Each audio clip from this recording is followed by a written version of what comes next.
It is 40,000 years ago. A small tribe gathers in the dark. One figure steps forward, the storyteller. With words, gestures, and firelit shadows, they conjure worlds. They remind the tribe who they are, where they came from, and what dangers to avoid. The storyteller is not entertainment. They are survival. They are memory. They are meaning. But fast forward to today. Another fire flickers in the dark, the glow of your screen. And once again, a storyteller speaks to you. But ask yourself, who is telling these stories now? And why? We are wired for story. Science tells us we remember narratives 20 times better than facts.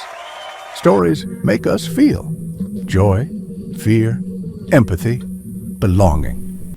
And for most of human history, stories were sacred. Myths gave us our origins. Epics gave us heroes. Fables gave us morals. Then came industry, mass production, a flood of goods, and one man changed everything. Thomas Barrett of Pear's Soap. He realized people don't buy soap. They buy purity. They buy beauty. They buy the story of modern life. This was the beginning of the hijack. The ancient fire of story turned into a billboard flame. And then came Edward Bernays, nephew of Sigmund Freud. He took psychology and fused it with story. He sold cigarettes to women as torches of freedom. He sold cars as virility, cosmetics as empowerment. He did not sell products. He sold myths. The storyteller had been hijacked. No longer about truth, no longer about wisdom, but about persuasion, desire, control. And today, the firelight is the glow of the screen. Every advert is a story. Every politician is a storyteller. Every influencer, a modern shaman by the digital fire. But the stories are no longer sacred. They are tested, optimized, sold. They no longer guide us toward truth. They guide us toward purchase, toward conformity, toward consumption. So ask yourself, if the ancient art of story once gave us truth, but now sells us illusions, what happens to the way we think? What happens when the very tool that once guided humanity is turned against us? And what happens when emotion, our deepest connection to story, is used not to enlighten, but to condition? This is where our journey begins. Over the next episodes, we will trace how emotional storytelling moved from myth to marketplace, from commerce into politics, and finally, into every corner of our lives. And at the end, we will face the choice. Or do we reclaim storytelling to recover truth, freedom, and meaning? By the late 19th century, the world was drowning in goods. Factories produced more soap, more cars, more clothes than anyone had ever seen.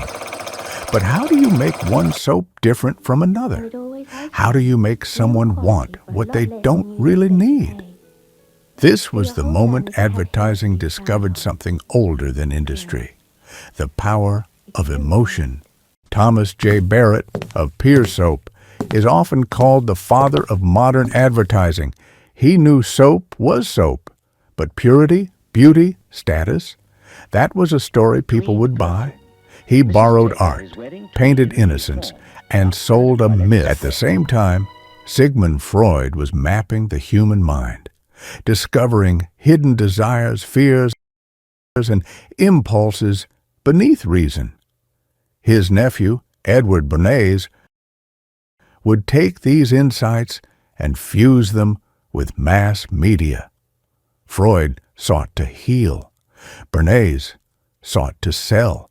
Bernays called it engineering consent. He didn't just advertise, he created myths. Cigarettes became torches of freedom. Cars became virility. Cosmetics became empowerment. People believed they were choosing, were being led by stories written in their emotions. The same emotional tools that sold soap and cigarettes soon sold wars and nations. Propaganda became the new firelight.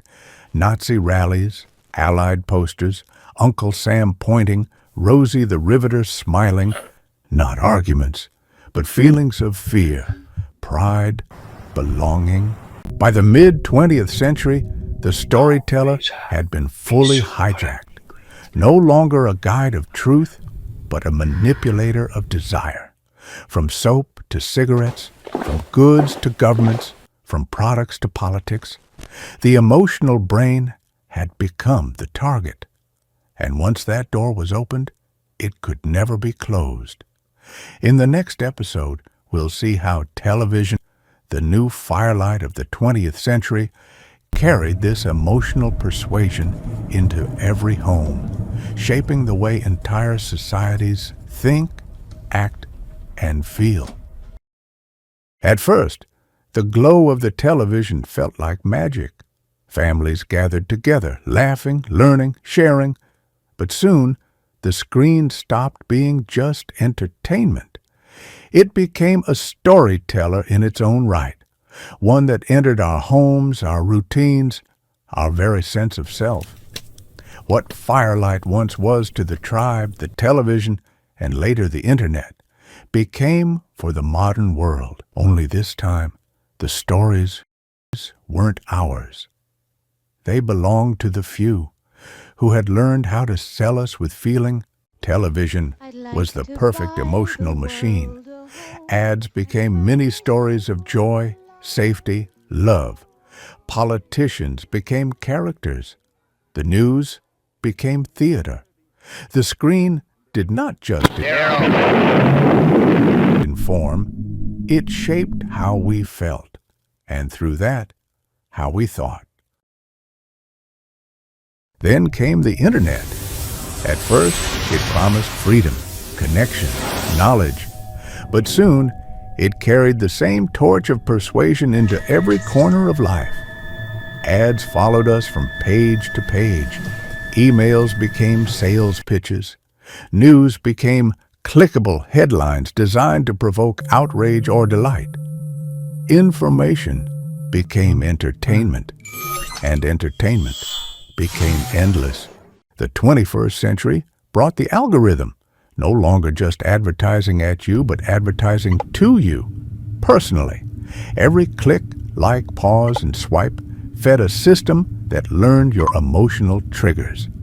Attention became currency. Emotion became bait. The algorithm is not neutral. It is an emotional engineer. Emotions spread faster than facts. Social media became a contagion machine. Joy, outrage, envy, fear, amplified, shared, multiplied, and in the process, the emotional self became the default self. We no longer ask, "What do I think?" but "What do I feel right now?" And the system feeds it back like a mirror made of fire. The firelight that once brought us together now divides and controls us. Television entered our homes. The internet entered our lives. Algorithms entered our minds. The story is no longer outside us. It is inside us, shaping us from within. The question is, do we remain characters in their script, or do we reclaim the pen? In the age of mass media, politics stopped being argument. It became advertising. The crowd no longer asked, "What is true?" but "How do I feel?" Campaigns stopped appealing to reason and instead became stories, spectacles, emotions. This was no accident. It was design. The hijack of the storyteller had now taken its final step into power itself. What if I told you the advertisers, the propagandists, the tech giants, they already know this breaks the brain. They know exactly how constant emotional triggering affects your wiring. They know how dopamine keeps you hooked, how cortisol keeps you anxious, shuts down your reason. They know, and they use it, because it works. Nations themselves became brands, flags, slogans, myths of greatness, emotional marketing on a global scale. Pride and fear fused together. The story of the tribe, once told by the sacred storyteller, now told by the state, broadcast into every home. Daniel Kahneman showed the brain has two modes: fast, automatic thinking, slow, reflective thinking. System 1 is emotional, instinctive. System 2 is rational, deliberate. Emotional marketing overloads System 1 so that System 2 never activates. You feel instead of think. And once you feel, you act. Instantly, impulsively, predictably. This constant hijack has a cost. Anxiety at record highs. Depression rising. Burnout everywhere.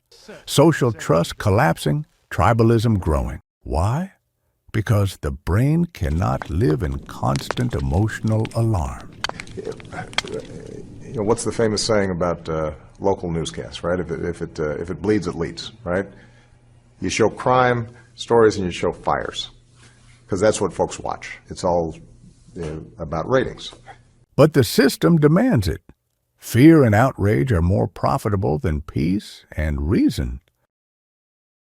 Then came identity politics in the algorithmic age.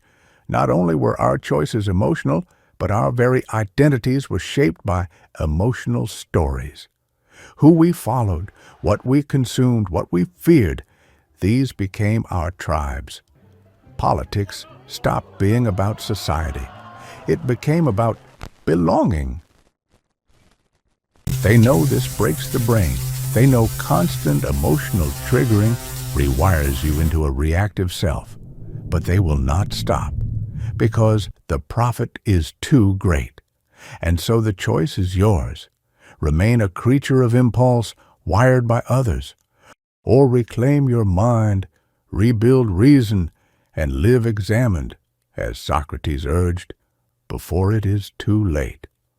Once propaganda was for war, then it became for politics. Now it never ends. Every day we are pulled in dozens of emotional directions. Outraged at breakfast, afraid by lunch, euphoric by evening. We call it news, marketing, entertainment. But beneath it all, it is war. Not for land, but for your attention. The most valuable territory on earth. There is no truce. Every scroll, every click is a skirmish for your amygdala. What began as advertising became a total psychological battlefield. The mind is always defending, always reacting, never resting.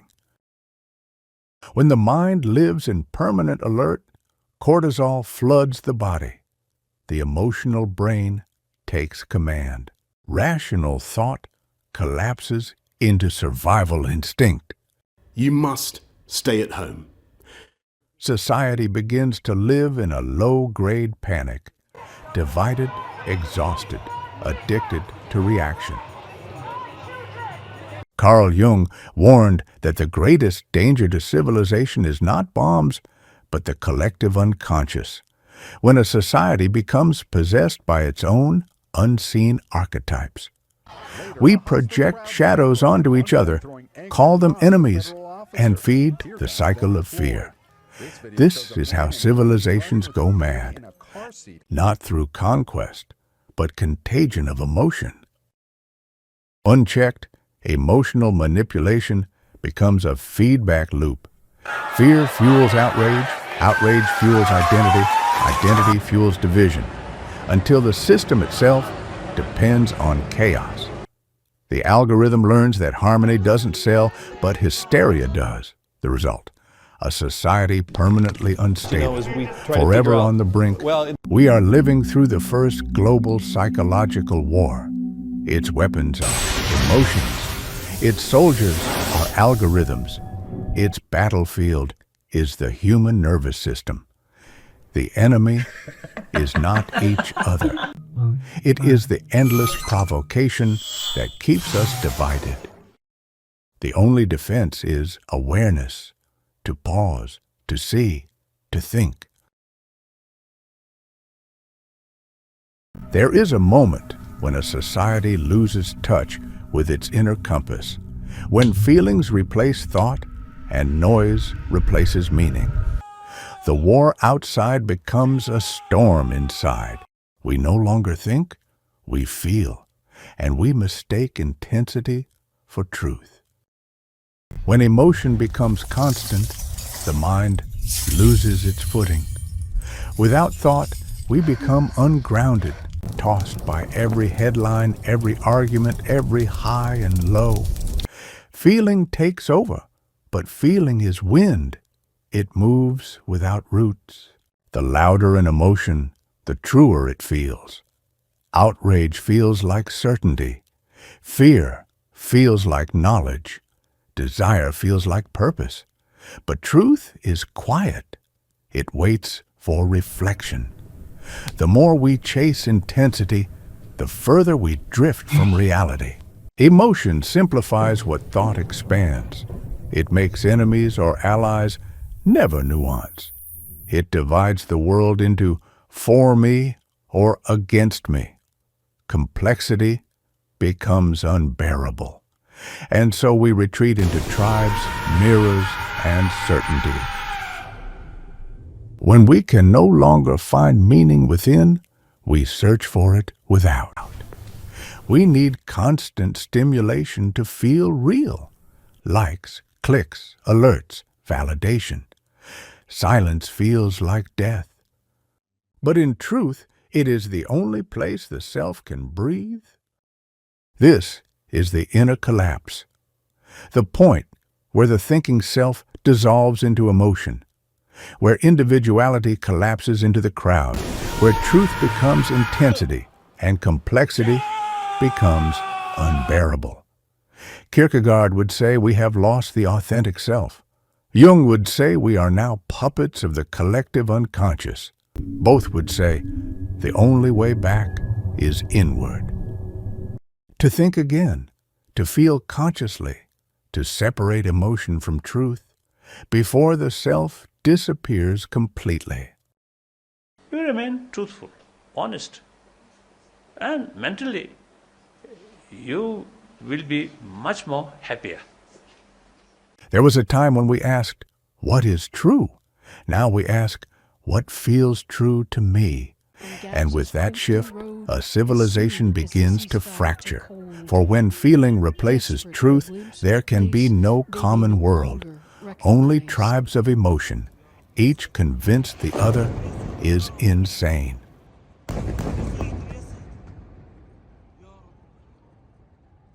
It began innocently.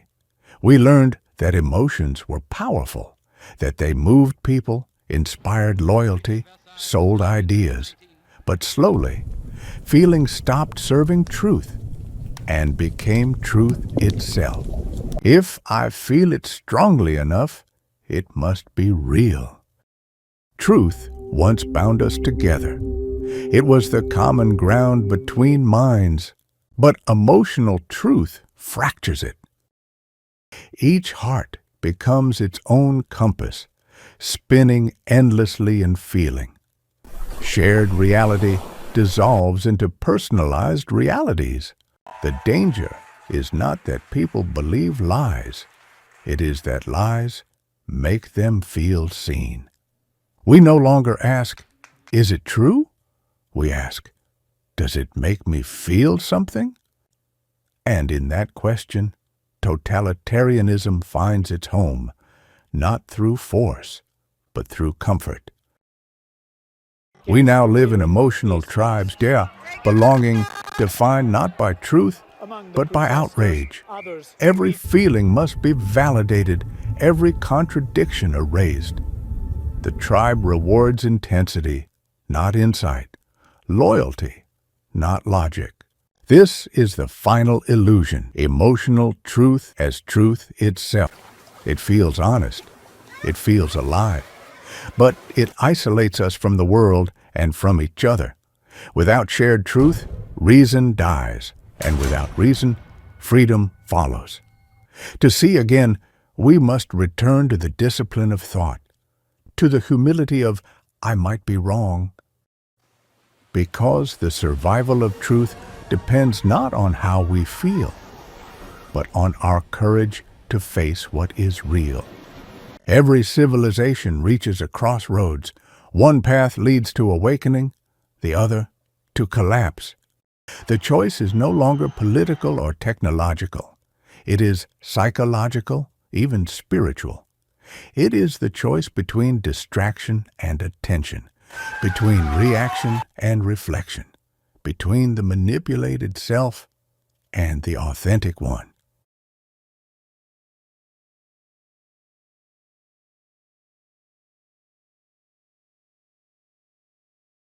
The first future, nothing slows down.